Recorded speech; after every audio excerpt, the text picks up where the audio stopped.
வெயில் தாங்க முடியல, அந்த ஃபேனை போடுப்பா. ஓ சீலிங்கே கிடையாதா? எக்ஸ்கியூஸ் மீ, அந்த சீட் ரிசர்வ் பண்ணிருக்கா? அப்ப தள்ளி உட்காரண்டா.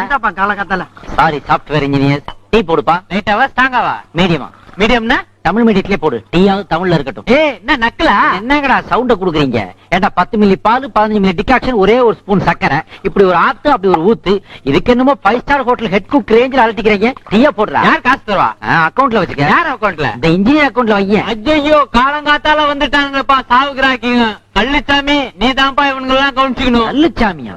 நல்லிச்சாமி கேள்விப்பட்டிருக்கேன், நல்லி குப்புசாமி கேள்விப்பட்டிருக்கேன். இது யாரா கள்ளிச்சாமி? ஐயா உனக்கு விஷயமே தெரியாதா? நம்ம ஊர் ரோட்ல அதிசயம் நடந்து போச்சு. நம்ம ஊர்ல ரோடு நல்லா இருக்கிறதே அதிசயம் தானே. அதனால ரோட்ல இன்னொரு அதிசயம், பூமியில இருந்து சாமி வந்துச்சு. பூமிக்குள்ள இருந்து சாமியா? ஆமா. எங்க காமி? அங்க பாரு. எங்க? அட பாவிகளா, ஏண்டா அதுக்கு பொட்டு பூ வச்சு சாமி ஆக்கிட்டீங்களடா. பக்கத்துல ஒரு புதர் சென்டர்ல கருகி தெரியுது. அது நம்ம சாமியாருங்க. சாமியார் இல்லடா, போலீஸ் சாமியாருங்க. டேய் இவனுக்கு காசுக்காக சாமிகளை உருவாக்குவாங்கடா, நம்பி ஏமாந்துறாதீங்கடா. சாமியை பத்தி குறை சொல்றது உனக்கு வேலையா போச்சு. வாடா வா, உன்னை தாண்டா தேடிக்கிட்டு இருந்தேன். நீதான் வீட்டு முன்னாடி போஸ்டர் ஒட்டுறவடா. ஒட்டுறது ஒட்டுறீங்க, நிறைய ஒட்டுகளேண்டா. 4 ஒட்டினா அதுல 2 ஜெராக்ஸ்டா.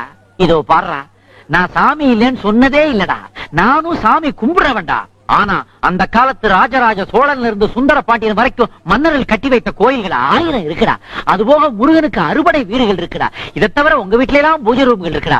இங்க இல்லாத தெய்வங்களால தெருவுல முளைச்சு வர போகுது. இப்படி தெருவுக்கு எஸ்டிடி பூத்து மாதிரி சாமிகளை கிளப்பி விட்டீங்கன்னா அப்புறம் சாமிகளோட ஜனத்தொகை நம்ம ஜனத்தையோட அதிகமாயிடாதாடா. அப்புறம் நாடு எப்படா உருப்படும்? நாடு உருப்படுறது இருக்கட்டும், முதல்ல என்ன உருப்பட விடு. இந்த மூஞ்சி இதுக்கு முன்னாடி நான் பக்கத்துல பாத்துருக்கேன். பக்கத்துல பார்க்காம பின்ன கக்கத்துல பார்த்தேன். ஜெயில் வாசல்ல நம்ம மீட் பண்ணி இருக்கிறோம். மரியாதையா வாங்கின கடனை கீழே வச்சுட்டு போ. அந்த கடனை அடைக்கிறதுக்கு எனக்கு கொஞ்சம் பணம் தேவைப்படுது. அதுக்காகத்தான் லோன் போடுறதுக்கு பேங்க்குக்கு போயிட்டு இருக்கேன். பேங்க்ல லோன் வாங்கினோம்னா உனக்குன்னு இருக்கிற எதையாவது ஒண்ணு அவங்களுக்கு காட்டணும். அது எனக்கும் தெரியும். ஒரு வீட்டை காட்டினா 1 லட்சம் தருவான், ஒரு தோட்டத்தை காட்டினா 2 லட்சம் தருவான், ஒரு துப்பாக்கியை காட்டினா பேங்க்ல இருக்க எல்லாத்தையும் தருவான். இப்ப அதை அடைச்சிட்டு போடா, அடைச்சிட்டு போடா, அடைச்சிட்டு போடா.